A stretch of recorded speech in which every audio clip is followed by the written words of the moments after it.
am going to tell you a science fact.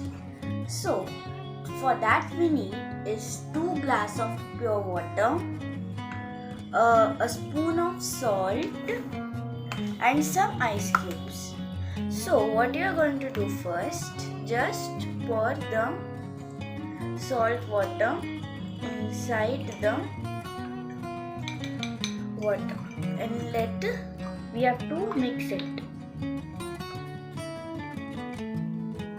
After mixing it, we have to put both the ice cubes inside both the water.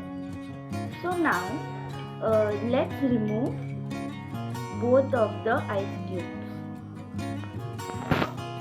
When we remove it, we can see the ice cube in the salt water is bigger than the ice cube in the pure water. So let us know why does this happen.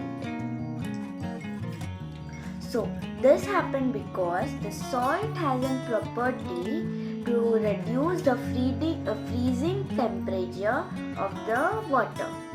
So that is why the ice cube in the salt water remains bigger than the ice cube in the pure water. And I am Trisha Tayshete. Thank you.